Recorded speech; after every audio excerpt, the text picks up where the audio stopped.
राधे कृष्ण सबको। कैसे हैं आप लोग। आज सुबह सुबह जल्दी उठ के अरावली हिल्स के इन खूबसूरत रास्तों पर हम निकल चुके हैं। अच्छा दोस्तों, आप बताइए, चीन की दीवार के बारे में तो पूरी दुनिया जानती है कि वो कितनी लंबी है, लेकिन क्या आप जानते हैं कि दुनिया की दूसरी सबसे लंबी दीवार हमारे भारत के राजस्थान में खड़ी है। जी हाँ, जिसे दुश्मन हिला ना पाए कभी। और आज मैं आपको लेकर जा रही हूँ राजस्थान के उदयपुर में स्थित द कुंभलगढ़ फोर्ट।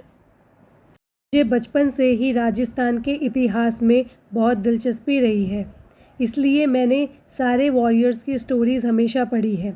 राणा कुंभा से लेके महाराणा प्रताप जी तक, हाड़ी देवी से लेके पद्मावती तक, मीराबाई से लेकर पन्ना धाय तक, चेतक से लेके राम प्रसाद तक। ये सब वह वीर रहे हैं जिन्होंने हमें ये सिखाया है कि ज़िंदगी में हमें कभी कमज़ोर नहीं पड़ना चाहिए। कोई भी परिस्थिति आए तो हमें उसका डट के सामना करना चाहिए और कभी हार नहीं माननी चाहिए। यह हमारी एक ऐसी महान धरोहर है जिसे कभी मुग़ल जीत ही नहीं पाए। गुजरात के सुल्तान अहमद शाह से लेकर खिलजी तक कई राजाओं ने इस किले को जीतने के लिए बहुत प्रयास किए, बहुत कोशिशें की, लेकिन इस दीवार और राणा कुंभा जी की सेना के सामने हर बार वह हारे और उन्हें मुँह की खानी पड़ी।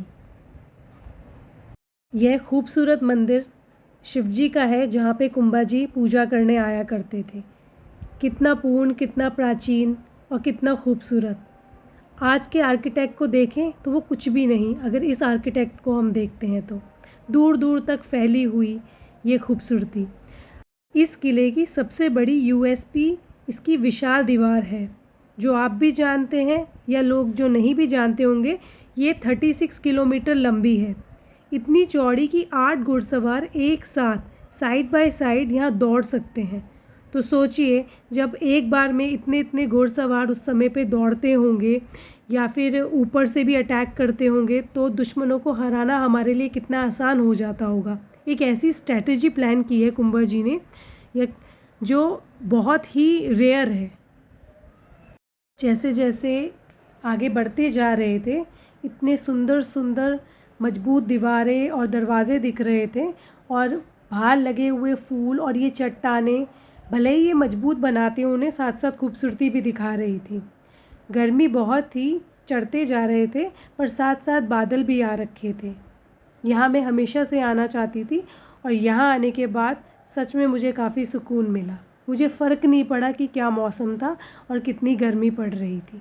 बस एक हिम्मत थी जो इनकी कहानियों से, इनकी लड़ाइयों से, इन्होंने जो हमें धरोहर दी है, या इनकी कहानियाँ जो पढ़ी हैं, जो शक्तियाँ मिली, उनसे हम आगे की ओर बढ़े ही जा रहे थे। इतना कुछ खास फील नहीं हो रहा था पसीने या गर्मी का। ये एक बहुत प्राचीन पेड़ था जो 500 साल पहले से लगा हुआ था। ऊपर की ओर पहुँचते रहे। काफ़ी टूरिस्ट भी आ रखे थे, क्योंकि ये समय ही ऐसा है मानसून के आने के बाद कि लोग यहाँ पे आने लग जाते हैं। देखिए, ऊपर से नज़ारा बहुत ही खूबसूरत था। कहा जाता है राणा कुंभा जी शिवजी के परम भक्त थे, इसलिए किले के परिसर में उन्होंने भव्य नीलकंठ महादेव जी का मंदिर का निर्माण कराया था, जहाँ 6 फीट ऊंची एक ही पत्थर से बना शिवलिंग स्थापित था। और मैं इस जगह खड़े होकर के यह महसूस कर रही थी कि वह प्रतिदिन यहाँ आकर के शिवजी की पूजा करते होंगे।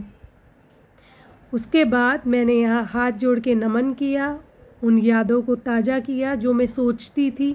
यहाँ पे और भी जगह जगह के अपने स्टेट्स के, इंडिया की फ़ोटोज़ वगैरह लगी हुई थी। जैसे जैसे भीतर जा रहे थे, गर्मी कम होती जा रही थी कि कमरे इस प्रकार से डिज़ाइन किए हुए थे कि अंदर एसी से भी ठंडी हवा आ रही थी, झरोकों से जो बने हुए थे। काफ़ी टूरिस्ट था, काफ़ी भीड़ भाड़ थी, और नक्काशी बहुत ही सुंदर थी। किनारों पे बने हुए ये झरोके थे जिनसे हवा आ रही थी, एंड हर कोई थक कर यहाँ बैठ रहा था। पुरानी देखिए कितनी अच्छी कला बना रखी है ऊपर वॉल पे। कुंभलगढ़ का यह इतिहास हमें सिखाता है कि जब वीरता और सही राजनीति एक साथ मिलती हैं तो इतिहास में ऐसी अमर गाथाएं लिखी जाती हैं। आप भी जानते होंगे, यह वह पवित्र भूमि है जहां साल 1540 में भारत के सबसे वीर सपूत महाराणा प्रताप जी का जन्म हुआ था। महाराणा कुंभा जी उनके नाना थे।